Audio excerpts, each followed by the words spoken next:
2000 रुपए के नोट को लेकर भारतीय रिजर्व बैंक के फैसले ने फिर से नोटबंदी की याद दिला दी है।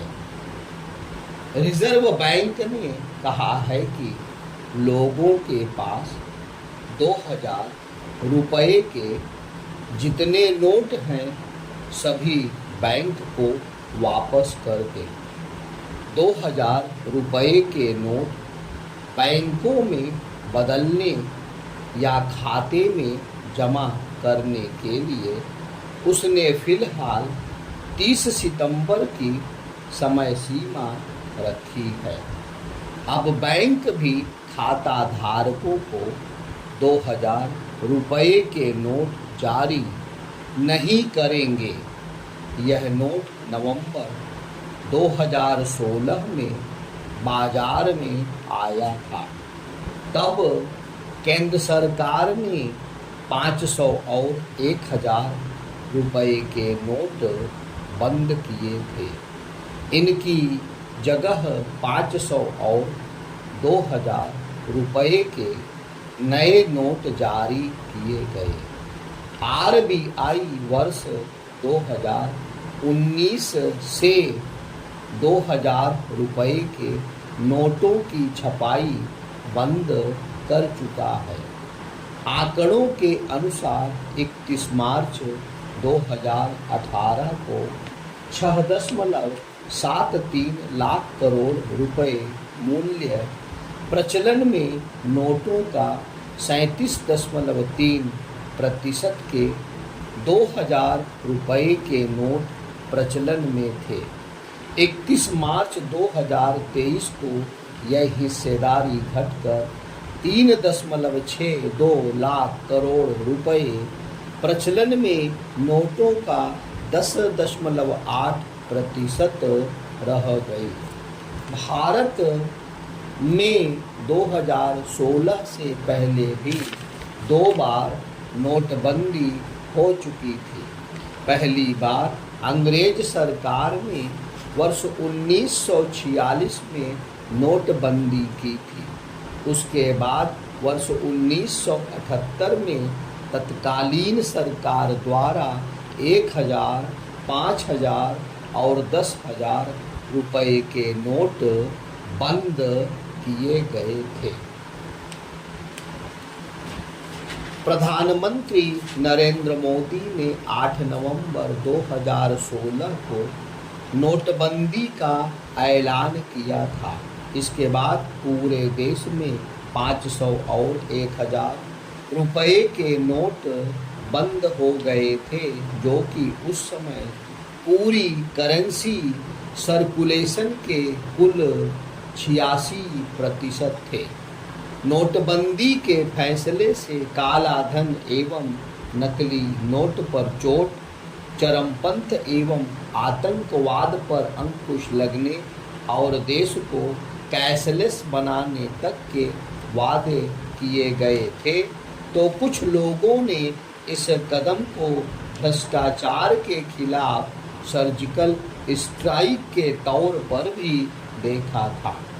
नोटों को जलाने और फेंकने की खबरों के बावजूद रिजर्व बैंक को अगस्त 2018 में प्रकाशित एक रिपोर्ट ने यह भी साफ कर दिया कि 500 और 1000 रुपए के 99.30% पुराने नोट वापस बैंकों में जमा हो गए हैं, यानी प्रचलन में रहा करीब करीब पूरा पैसा बैंकों में लौट आया। 8 नवंबर 2016 और 30 दिसंबर 2016 के बीच प्रधानमंत्री का जन धन खातों में 42,000 करोड़ रुपए की नकदी आई थी। माना जाता है कि इनमें से अधिकांश हिस्सा रसूखदारों का था। साथ ही कुछ रसूखदारों ने सोने की दुकानों के माध्यम से भी अपना काला धन सफ़ेद कर दिया। असल में ज़्यादातर काला धन नकद में नहीं बल्कि सोने और रियल इस्टेट में है। नोटबंदी से इन पर कोई प्रभाव नहीं पड़ा। स्विस नेशनल बैंक के आंकड़ों को भी माने तो स्विस बैंकों में भारतीय व्यक्तियों और फर्मों द्वारा रखा गया पैसा साल 2021 में 3.83 बिलियन स्विस फ्रैंक 30,500 करोड़ रुपए से अधिक के साथ 14 साल के उच्च स्तर पर पहुंच गया। वहीं 2000 रुपए के नोट को लेकर आरबीआई ने दावा किया था कि इसमें सुरक्षा के जो फीचर रखे गए हैं उनकी नकल करना काफ़ी मुश्किल है। फिर भी ऐसा नहीं हुआ। जाली नोटों की समस्या अभी बनी हुई है। आरबीआई के अनुसार बाजार में नकली नोटों की संख्या 10.7% बढ़ गई है। राष्ट्रीय अपराध रिकॉर्ड ब्यूरो की रिपोर्ट के अनुसार नोटबंदी के बाद से अब तक जितने भी जाली नोट पकड़े गए हैं उनमें 60% 2000 रुपए के नोट रहे हैं।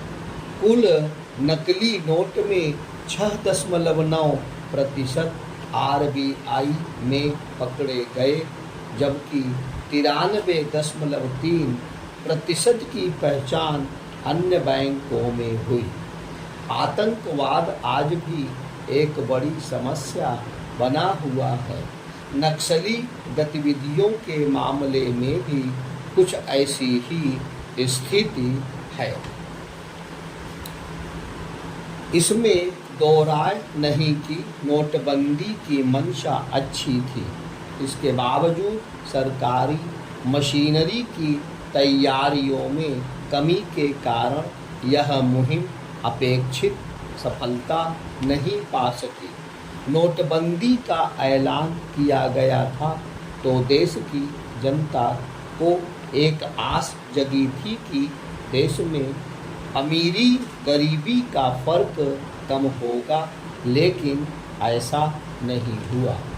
ऑक्सफैम इंटरनेशनल की survival of the richest report के अनुसार 2022 तक भारतीय अरबपतियों की संख्या साल 2020 में 102 से बढ़कर 166 हो गई, जहां यह वर्ष 2000 में केवल 9 थी। भारत में सबसे अमीर 1% लोगों के पास अब देश की कुल संपत्ति का 40% से अधिक हिस्सा है और सिर्फ 5% भारतीयों के पास देश की 60% से अधिक संपत्ति है। सवाल है कि नोटबंदी से डिजिटल लेन देन में कितनी सफलता मिली।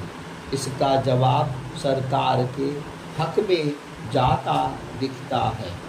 समय के साथ कैशलेस पेमेंट में बढ़ोतरी की वजह नोटबंदी के साथ बेहतर इंटरनेट की व्यवस्था और स्मार्टफोन के व्यापक विस्तार के अलावा कोविड महामारी का भी इसमें बड़ा योगदान है। बॉस्टन कंसल्टिंग ग्रुप की रिपोर्ट में कहा गया है कि साल 2026 तक भारत में हर 3 में 2 लेन देन डिजिटल होंगे, लेकिन एक सच यह भी है कि नकदी पर लोगों की निर्भरता पहले से कहीं ज़्यादा हो गई है और बैंकों पर लोगों का भरोसा कम हुआ है। नोटबंदी से पहले 17.74 लाख करोड़ रुपए की मुद्रा चलन में थी, जो अब बढ़कर करीब 32.42 लाख करोड़ रुपए हो गई है। यह दर्शाता है कि नोटबंदी के 6.5 साल बाद भी देश में नकदी का भरपूर उपयोग जारी है। बहरहाल अब 2000 रुपये के नोटों को प्रचलन से बाहर करने के बाद 500 रुपये के नोटों को भी चरणबद्ध तरीके से प्रचलन से हटाने पर विचार किया जाना चाहिए। साथ ही काले धन की समस्या को काबू में करने के लिए काली कमाई पर रोक लगाई जाए, संपत्ति को आधार से लिंक किया जाए, संपत्ति पर कर को बढ़ाया जाए, 5000 रुपये से अधिक नकदी लेन देन पर रोक लगाई जाए एवं 50,000 रुपये से अधिक के लेन देन पर आधार अनिवार्य किया जाए, क्योंकि लेन देन जितने पारदर्शी होंगे अर्थव्यवस्था भी उतनी ही तेजी से बढ़ेगी।